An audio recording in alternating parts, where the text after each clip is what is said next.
Welcome to the New Growth Podcast with Nikki Walton. Join her as she explores divine love as a key to spiritual growth, empowered service, and inner and outer success. If you'd like to support Nikki's podcast, please visit BeHereNowNetwork.com/Nikki.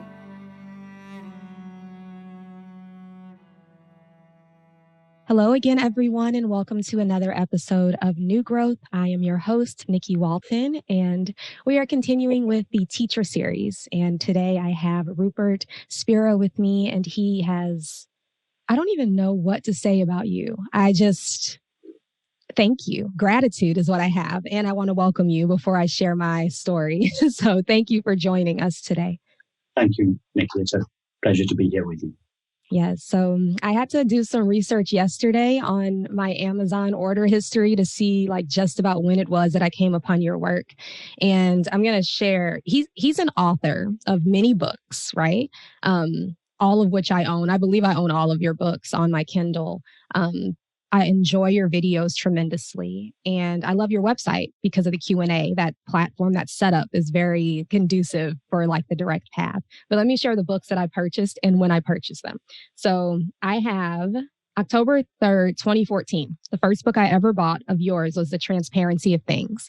And then I purchased The Perfume of Silence a month later. A month after that, Presence, The Intimacy of All Experience. 2 months after that, Presence, The Art of Peace and Happiness. 2016, I repurchased The Transparency of Things.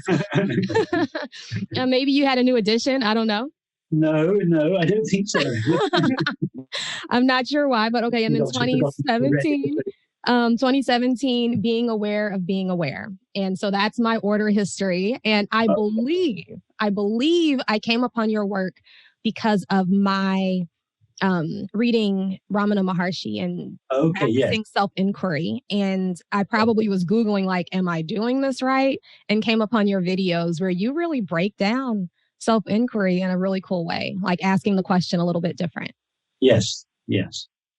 But it's essentially the same understanding that he was sharing. But as you say, just putting in a few more steps than he put in, and making it in some ways more available.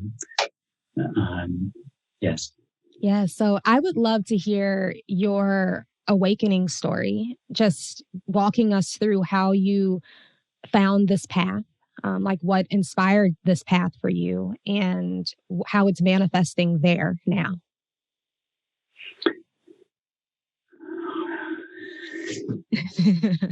Pausing to see how I can condense the last 45 years into a couple of minutes.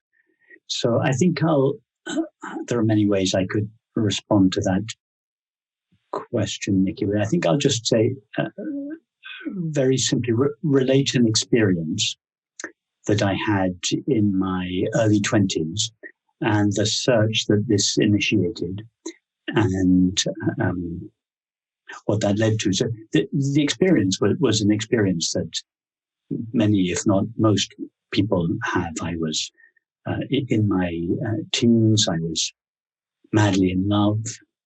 I presumed that we were just going to get married and live happily ever after. And one day my girlfriend just rang me. And in a 2 or 3 minute telephone call, told me that she had met someone else. But this was after 3 years of being together. So not such an extraordinary story. Everyone has, or most people have their own version of a similar story. However, it had a very profound and lasting impact on me. This question kept recurring in my mind. If I can invest my happiness in a person, make my happiness dependent upon a person, a relationship, and that relationship can come to the end, can come to an end in a 2-minute phone call, then what can I reliably rely on as a source of happiness in my life? Is there anything objective to do with a relationship, the work that I do, the money that I earn, the health that I have, the house that I live? Is there anything objective that we can rely on as a source of happiness? And it just became crystal clear to me as a result of this experience that nothing can be relied on as a source of happiness. And this is not because the person has let you down or the situation has let you down. They were never supposed to be a source of happiness in the first place. Exactly. Objective experience cannot possibly provide lasting peace and happiness for us. So this experience precipitated this deep search. I was already on the spiritual path. I was already meditating and studying the classical non-dual teaching, but this really injected urgency into my search. And fast forward now, many years, I'm with my teacher, Francis Lucille, and it became clear to me what all the great religious and spiritual teachings say in one way or another, that happiness is the nature of our being. If we want happiness, the only reliable place to find, in fact, the only place to find it is in oneself, in one's own being. And that really is what self-inquiry is. It is the investigation into the nature of one's being. And as a result of the time that I had spent with Francis and this practice of this exploration of myself or my being, it became clear to me, not just intellectually, but experientially, that the nature of my being was peace or happiness, and that there was no need to search for it in activities or relationship. And this, of course, does not imply that we cease engaging in activities and relationships. Far from it. We continue to do so, but not for the purpose of finding happiness. Right. If we expect a person or a situation to provide happiness or love for us, we are setting ourselves up for failure and disappointment. It is a recipe for misery. Mm. So that's a brief 40-year sketch of the last 40 years. No, that's awesome. Thank you for sharing that. I know it's always a daunting question, and even to have to go so much into the storyline, right? Well, there are many ways that question could be responded to, but I feel that is I've taken the most essential part of the story. Yes. For you, after meeting your teacher, Francis, who I bought his books too after reading your site and seeing you refer to him, and his books are fantastic. And I wonder, when you began waking up to that recognition of happiness or true happiness, right? Genuine, real, stable, firm, subtle joy, love inside. What was that progress, that process like? Was it like immediately like, oh, it's here? Like, because for me, in the beginning, it felt like a nothing, really. Like when I would ask the question, who am I? Wait, it'd be very clear there was no I there, but it seemed like there was nothing there. And then over time, it seemed to I became aware, or it became aware of itself as like a pleasant, like a love that's here. And as soon as I ask the question now, it's like the love is here, and it's not just here in this person, in this seeming appearance, it's everywhere. And that's even impossible to say, because that would imply that there is here stuff. It's just love here. There's only love here. It like replaces the scene. So I'm wondering what that looked like for you, like what those steps it seemed like it took. And I've seen videos where you talk about different levels of awareness. So I think that's where I'm trying to get to there. So to begin with, we might ask a question such as, what is it that knows or is aware of our experience? Now, most people are accustomed to giving their attention almost continually to the objective content of experience, our thoughts, images, feelings, sensations, perceptions, activities, and relationships. But this question is a very interesting question. What is it that is aware of all of these? Whatever it is that is aware of a thought, feeling, sensation, perception, etc., is obviously not itself a thought, feeling, sensation, or perception. It is that which is aware of it, of them. So this question, what is it that knows or is aware of your experience? It takes your attention off the foreground of your experience, the content of your experience, and your attention begins to travel back towards yourself, the one who is aware. Now, by contrast with the very colorful content of experience, the presence of awareness, that which knows or is aware of our experience, is colorless, it is transparent, it is empty of content, it is sometimes said to be void. So to begin with, it is sometimes experienced as neutral compared to the colorful nature of thoughts, feelings, sensations, etc. But in time, as we rest as that presence of awareness, as we know and feel ourselves to be the presence of awareness with which we know our experience, this feeling of neutrality gives way to a sense of peace. It is felt as peace. It's not. We are not just the neutral presence of awareness in the background of experience. We are the peaceful presence of awareness in the background of experience. And then in time, that peace begins to bubble up as a quiet joy. We realize that nothing that takes place in experience either adds anything to our essential self, the presence of awareness, or removes anything from it. In other words, it is inherently fulfilled. And this doesn't mean that we feel an intense emotion. Happiness, in the way I use the word, is not really an emotion. Right. It is the very nature of our being. The recognition of our being very often brings about a great relaxation in the mind and the body. And that can be pleasant, the relaxation. But the relaxation of the mind and the body is just a side effect of the recognition of the nature of our being, which is more colorless. And so that's why I say it feels more like a kind of quiet, imperturbable peace and joy rather than an explosion of happiness. Yes. I always relate the story of when I was losing my grandmother, who was my best friend. And it was 2015, the end of 2015. So I'd already read all of your books and I was already pretty aware of this piece in the background. And being with her taking her last breath.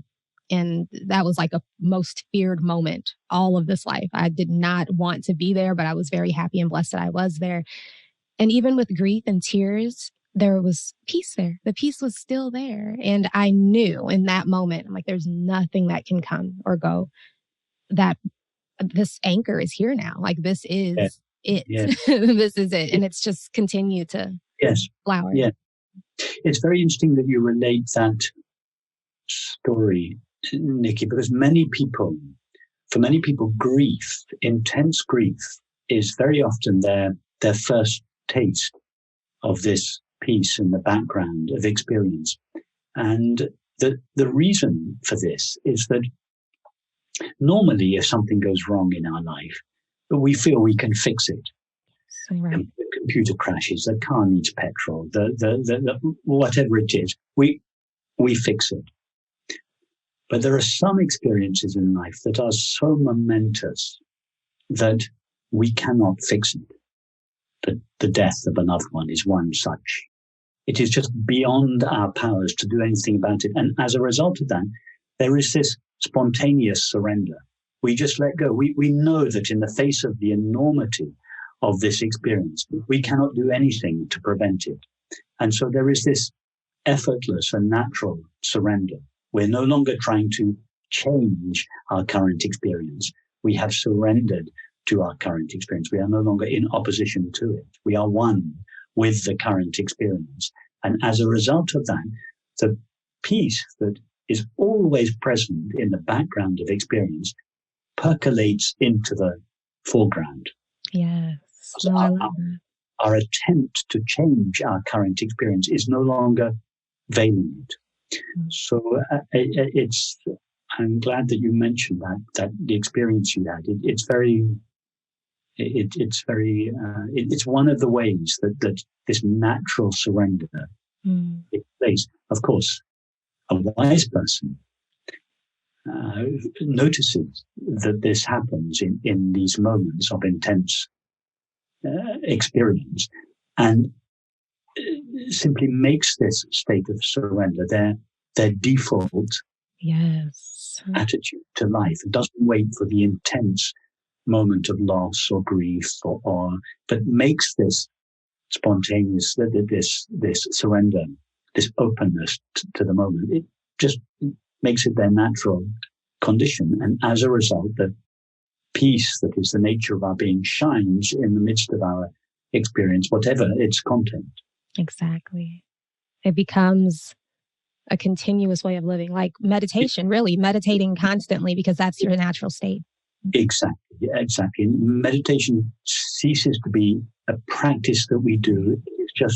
It is what we are. It is our natural state of openness without resistance to our current experience. Yes. I love that. That reminded me, talking about grief with peace in the background. There was a talk, and I'm sure you've had so many thousands of them, you probably don't remember. Maybe you do. There was a guy that was talking about being depressed, and you related it to like a screen. And you were like, when there's an image of a sunny day on the screen, that's fine. The screen is still the screen. And if there's an image, like a black image on the screen, like the whole screen is black, the screen is still there too, and I thought that was very powerful.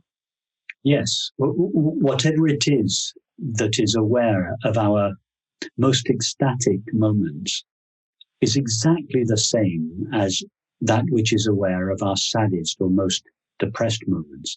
And the awareness that is aware of our ecstatic moments and our sad moments is not changed by either of them. It is just present, open in the background, just like we could say that the example you give, that a screen is not changed by the content of the movie. Well, awareness is like the screen, utterly intimately one with experience, not removed from experience in the background, utterly intimately one with experience, like the screen is one with the image, but at the same time free of it. Yes. Independent of it. The screen is never harmed by the movie, and we, awareness, are never harmed by the content of experience.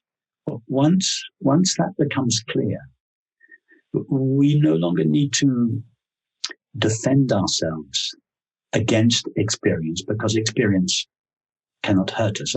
I'm talking psychologically, of course. I don't mean if one is in physical danger, of course, but we don't need to defend ourselves emotionally or psychologically, because we know that what we are cannot be harmed by experience, nor do we have to seek a particular experience in order to be at peace or happy, because our happiness is prior to experience. It's already present. So does Rupert still get angry sometimes or sad sometimes? Like, does that still roll in? I can't remember when Rupert last got angry. Oh my God. It's not that these emotions don't appear from time to time. I'm far from perfect. I'm not sure that there is such a thing as a perfect human being, or what indeed that might look like. So I'm not suggesting that these emotions cannot still be provoked from time to time by particular situations, but they are provoked less and less frequently. And when they are provoked, it's usually a matter of moments before they are recognized and dropped. Whereas in the past, a feeling of hurt might be provoked in relation to your partner or a friend, and that would lead to some argument, and you're fighting for 2 weeks. Mm-hmm. or not talking to each other. So a tiny feeling of hurt can lead to enormous conflict in relationship. We all know this. So now, if a feeling is provoked in a situation, it's very quickly recognized, and it recognized this feeling does not arise on behalf of awareness. Awareness has not been hurt by the comment, by the whatever it is, and as a result of this understanding, it drops, and that gives the situation, the relationship, whatever it is, the best chance of returning to harmony. I love that. I noticed maybe a few years ago, whereas I would have been upset about something for a week or even just a whole day, it had moved to maybe just an hour. And then, Yes. just in the moment. And then it was, like literally becoming aware of that piece in the background as the situation was unfolding, like during. And it's like really a personal question too, because still fear comes. Fear is the way Nikki manifests most of the time. Like that's the main like anxiety, worry. So when that comes now, it's coming, but the screen is like very prominent. Like it's never forgotten. But I'm just wondering, does it ever stop coming? Yes, you're right. Is awareness anxious or worried about the current situation? Awareness is like the open, empty space of a room. The open, empty space of a room is never concerned with what is taking place in the room, or the screen is never concerned by the content of the movie. It is simply open to it. So yes, the more we feel that, the less the anxiety rises. Now, if there is a deep habit, our typical response in a situation for, let's say, the last 20 years has been to respond with fear or anxiety, then that habit may be quite well worn, quite a deep habit in us. So it will take some time to dissipate. But now that we no longer feed that anxiety, now that it is simply rising, it no longer has our support or even our interest. We are no longer colluding with it. It just begins to rise less and less and less often. And when it does rise, as you say, it lasts for less and less time. Yeah. And it's less intense too. It seems. And it's less intense. And sometimes I'm sure you feel that when the impulse to be worried or anxious rises in you, before the full-blown feeling of anxiety has taken shape inside you, when just that first impulse to respond with fear or anxiety, you notice the rising of the impulse, and you meet it. Yes. From this perspective of the openness of awareness, and the impulse just subsides again. It never even takes the shape of a full-blown reaction. Yes. So can you call that, like, is that surrendering? Is that the let go when you notice the impulse and then you immediately turn to that presence, or that presence announces itself, like just becoming aware of that? Is that the surrendering? To begin with, most of us have to make a conscious effort to go back to the presence of awareness in the background of experience. And a question such as, who am I, or what is it that is aware of your experience, takes us back there. And to begin with, because of the gravitational pull of experience, we may find we need to make an effort to go back and to stay there. Then our attention is pulled out again. We make the effort to go back. But in every time we go back to our true nature of awareness, we are weakening the power that experience has to take us away from ourselves. And in time, less and less effort is required until we begin to feel my being, or the presence of awareness, is not something I visit from time to time. It's what I am all the time. Exactly. And then effort is no longer required to maintain it. It just becomes this natural state of openness. It's a natural surrender. But yes, returning to the presence of awareness it could be called surrender. Yes. Awesome. Yeah. Awesome.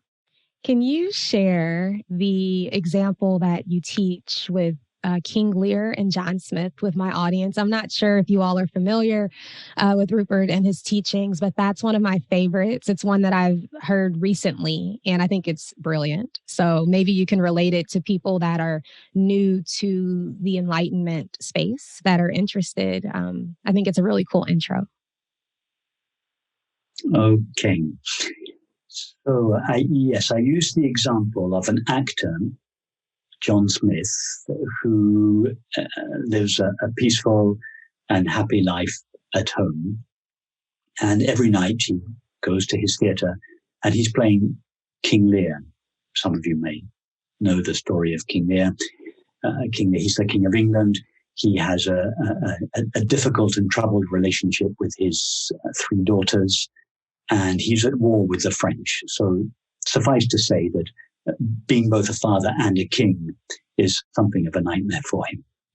So in this example, John Smith represents who we truly are, the presence of awareness, not our thoughts, feelings, sensations, perceptions, not the body we take ourselves to be, not the mother, the father, the brother, the sister, the friend, the doctor, the bus driver, the artist. All of these are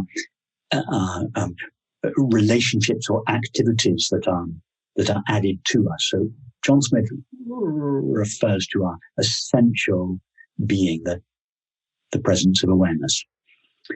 Now, King Lear is not himself a person. There is no person on stage called King Lear. The only person on stage is John Smith. But John Smith, on this occasion, has become so involved with King Lear's thoughts and feelings that he temporarily forgets, I am John Smith. And he believes and feels, I am King Lear. Now, at that moment, he's no longer play acting. He is suffering because he takes his relationship with his daughters, the troubles in his kingdom, the war with the French. He is suffering. Now, at the end of the play, and this is like us, we awareness, we forget or overlook the fact that what we essentially are is this inherently peaceful, unconditionally fulfilled presence of awareness. And we allow ourselves to become entangled in our experience, identified with our thoughts and feelings, our body, our activities, our relationships, our employment and everything. So this is John Smith imagining that he is King Lear. We awareness lose ourselves in the content of experience, and we seem as a result to become this person who is defined by their thoughts, images, feelings, memories, activities, relationships, etc. So John Smith is the presence of awareness. King Lear is the person we seem to be.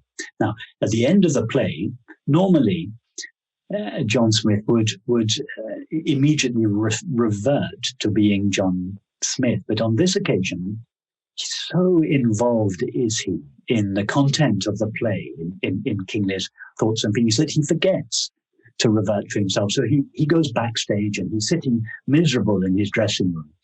And his friend comes in to congratulate him on his fabulous performance and finds him miserable and says to him, look, why are you miserable? And then King Lear starts telling him about his terrible relationship with his daughters and the war with the French and the troubles in his kingdom. His friend, of course, says, don't be silly. You're not miserable for any of those reasons. You're miserable because you've forgotten who you are. Who are you?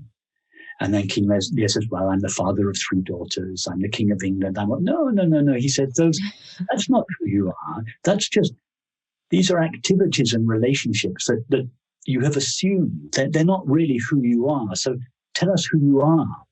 So King Lear ponders and begins to go into himself, and he starts describing his thoughts and his feelings. And his friend says, no, your thoughts and your feelings are not always with you. They are added to you and then removed from you. They are not really who you are.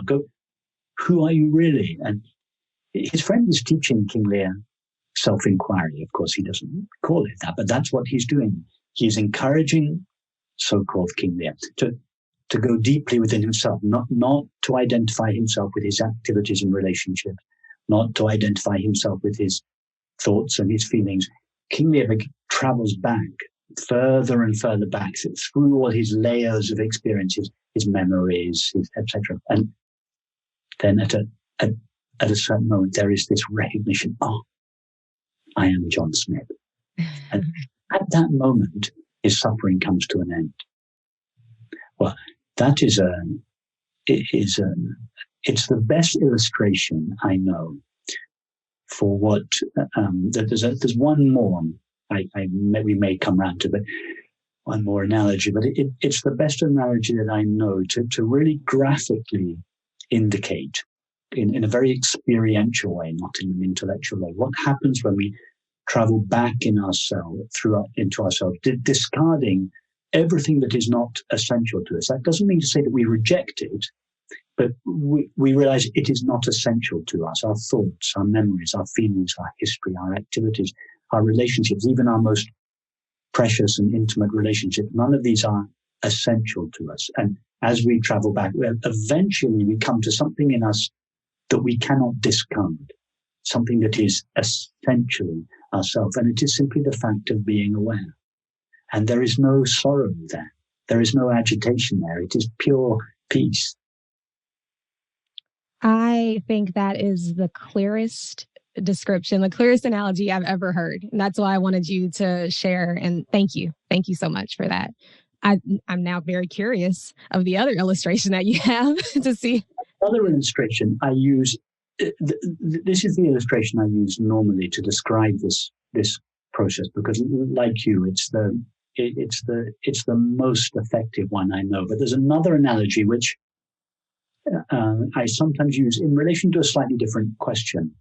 When we hear about enlightenment, if you ask most people what they thought of as enlightenment, they would probably not your listeners, because they're fairly accustomed to this kind of, but most people out on the street, you just do a survey and you ask people, what do you think enlightenment means?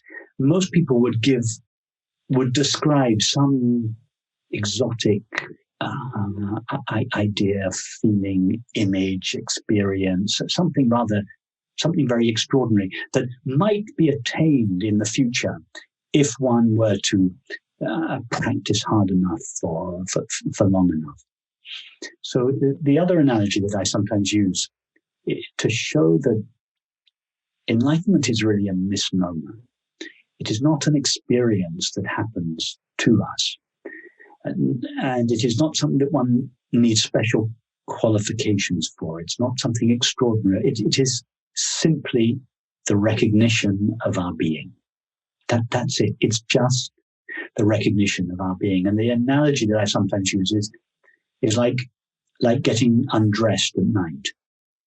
When we get undressed at night before going to bed, we take off layer after layer after layer of clothes, and our naked body is revealed. We don't suddenly become our naked body.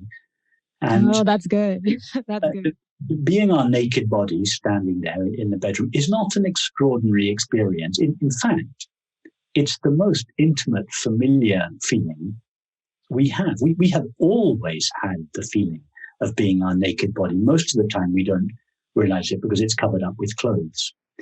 So this recognition of our naked body, this revelation, the revealing of our naked body. It's interesting that the word revelation or revealing comes from the Latin revelare. It means literally to lay bare.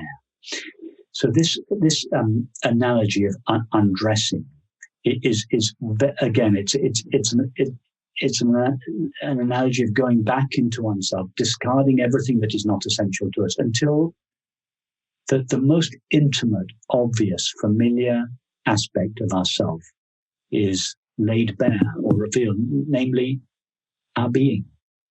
It's not an extraordinary experience. It may, in some cases, it is such a relief to disengage from the content of experience, from all those anxious thoughts and troubled feelings and difficult relationships, and just return to one's being. It is sometimes such a relief that the recognition of our being is accompanied by great relaxation of the body and expansion of the mind. And there can be some colorful experiences that accompany this recognition. But those experiences, if indeed they happen, they often don't, but if they do, they're just temporary side effects on the mind, in the mind and the body. They are not the recognition itself.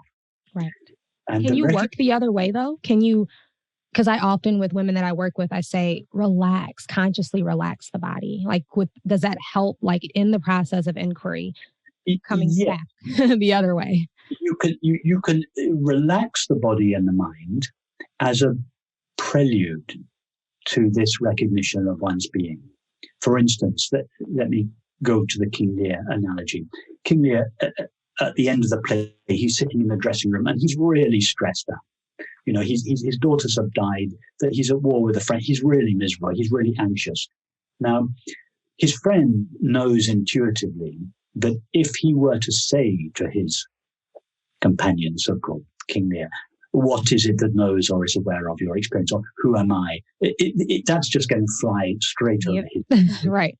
So out of compassion and understanding, he might say to so-called King Lear, to just take 5 deep breaths. Just relax your body. Just unfold your hands. He might give him some preliminary practice to do to prepare him to take the next step into himself. So the relaxation of the body or the mind, or for instance, let's say a practice such as repeating a mantra, would be one such example of a preparatory practice. All day long we think of 10,000 things, and it's just, for many people it's just too much of a leap to go from 10,000 things all the way back to our true nature. Yes.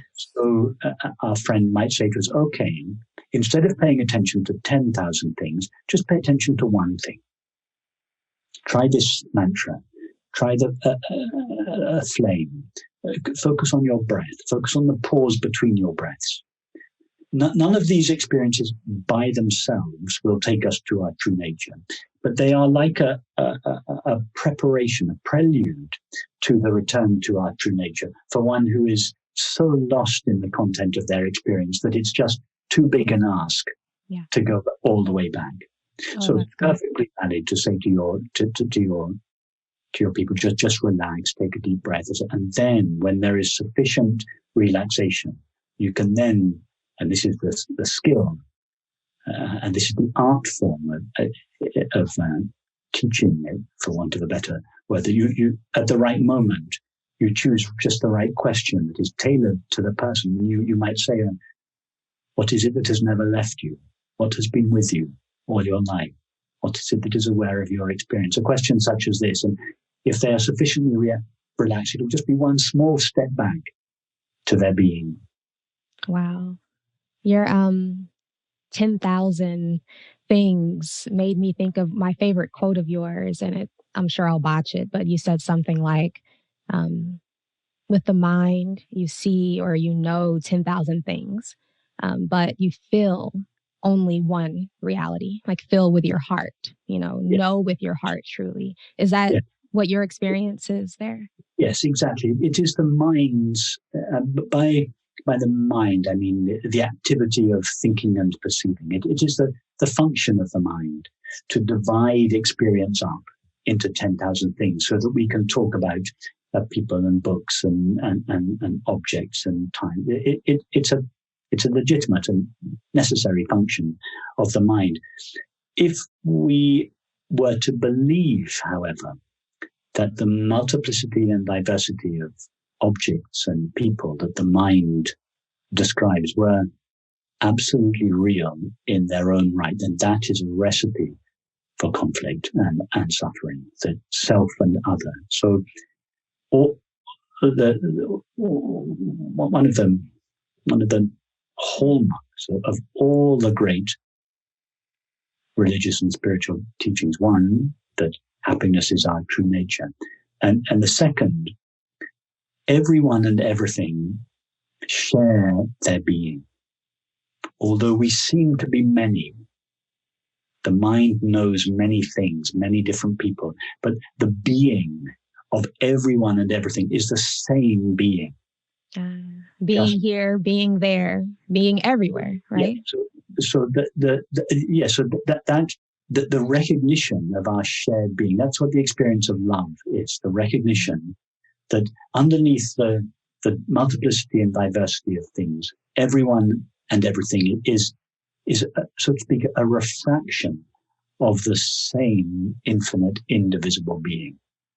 Just like all the objects and people that appear in your dream, you have a dream, you travel across America, it takes you 3 months, you meet hundreds of people, you do all sorts of different things. You wake up in the morning and you realize everyone and everything I encountered was a manifestation of my own single unlimited mind.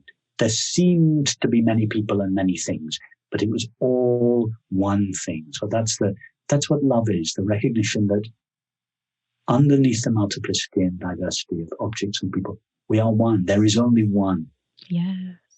So I think my final question would be, knowing that love, this oneness, what are the fruits of this practice, of this recognition? What are the fruits of the recognition of oneness in your day-to-day, quote unquote, real world life?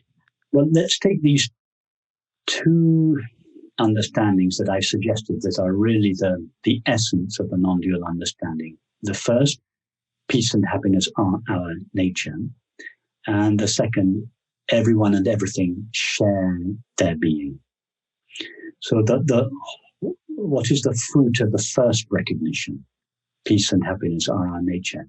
We no longer approach experience, activities, objects, relationships, substances, for the purpose of finding peace and happiness in them. We no longer seek, for instance, a relationship, either an ordinary friendship or an intimate relationship, for the purpose of being happy. If we expect the other to produce happiness for us, that is a recipe for disappointment in ourselves and conflict in the relationship. It doesn't mean to say that we don't seek relationships. No, it's fine to have friends and intimate relationship, but we don't seek them for the purpose of finding happiness. On the contrary, we seek them for the purpose of sharing our happiness and celebrating it, expressing it, and communicating it. So that's the first root. We relieve the world and our friends of the impossible burden of producing happiness for us. They cannot do it. They will never do it. They're not supposed to do it. Exactly. Happiness was never supposed to be something we derive from the world or from other people. So that enables us to go out. It doesn't mean to say that we retire from the world. No, it enables us to go out fully into the world and engage with it in whatever way we want, but not for the purpose of finding fulfillment. You're already full, right? We don't. In other words, we cease using the world to serve our happiness, and we start using our happiness to serve the world. Ooh, that's a quote. That's a power quote. That's awesome. That's the first fruit. The fruit of the recognition that peace and happiness is our nature. And then the fruit of the second great recognition that everyone and everything share their being. If one takes this single attitude into one's life, and we were to meet, particularly everyone, all people, every person we meet, not just the ones we like, not just the ones we're friendly with, but everyone. If we were to feel that, irrespective of the way the person in front of us thinks, feels, acts, behaves, relates, that they are the same being that we are. And we allow that understanding to inform our relationship with that person, whether it's an intimate relationship, a colleague at work, a friend, a neighbor, a stranger. one doesn't have to imagine very far. Take the political situation in your country. Oh. Imagine if the people at the head of government, these two warring factions, if they were to understand and feel that everyone with whom they come in contact, or that the entire population are the same being that they are. Think what kind of politics would evolve from that on. I think what kind of a society we would have. It would change everything. It would change everything. It's like it's not me and them. It's not me against him or me against them. Understanding. We at the deep. We don't necessarily share our thoughts. Right. We can disagree about things. There will always be differences at the level of thoughts and feelings, but in the depths of ourselves, we are the same being, and we allow that understanding to inform our conversation. It transforms intimate relationship. It transforms friendships. It transforms any relationship, a work relationship. It is transformed just by holding this understanding in our hearts when we are relating with the other. So these are the two of the fruits. How long did it take for you to be able to go out on the streets and immediately feel and know that that stranger you could feel that being there was the same as the being here? I'm asking again from personal experience of deciding before I leave the house, like, I'm not going to forget. And then 5 minutes later, I'm like, but I remember now when I'm out and about. But before, I'd forget the whole time I was out. Every time you forget, every time we go out and we see someone, or we hear someone, or we see someone on TV, you only have to turn on the news at night to have this feeling of provoked in one, and you notice the thoughts, the judgments, everything. Every time you notice that and you pause, it's like putting your own thoughts on pause. And you go back and you realize this person, whether it's on the screen or in real life, this person, behind all their thoughts and feelings, their being is my being. We share our being. Then you listen again or engage again. And every time we do that, we weaken the capacity that our judgments have to veil our shared being. And our judgments, they begin to subside. It doesn't mean to say that we lose the capacity to judge a thought. If somebody says 2 + 2 = 5, we still have the capacity to say, no, that's wrong. We judge the thought, not the person. Right. The person, we know that the person is ultimately the same being that we are. That's the experience of love. So we don't have to like everybody, but we do have to love everybody. Exactly.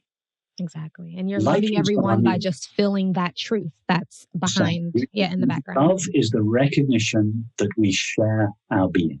Yeah. So love is about the sharing of our being. Whether we like someone or not, is do we enjoy the same activities? Do we think in the same way? Do we enjoy going out for dinner together? That's so liking something is someone is liking their objective qualities, the way they think, feel, act, etc. That's what we may like or we may not like, and it's fine not to like everyone, but we are called to love everyone. Beautiful. Can you please tell my audience how to find you, if there's anything coming up, any retreats that they can participate in? Yes, very, very easily. My name is Rupert Spira, Spira. So just Google my website, www.rupertspira.com, or even easier, just go to YouTube. I don't know how many hundreds of videos there are there. That's perhaps the best way to get. You can just scroll through the videos and so on. And then every week I do webinars, little bit conversations like this, where we can have conversations, questions and answers. And then from time to time, I do a weekend meditation retreat. Everything, of course, online at the moment. So those are the two places, probably YouTube and my website, rupertspira.com. Fabulous. Thank you so much for this. This was so clear. This is so much to fun. speak with you. You're doing wonderful, wonderful work, and I wish you the very best. Oh, thank you. Thank you. And thank you, everyone at home, for tuning in. Again, I'll be back very soon with another teacher.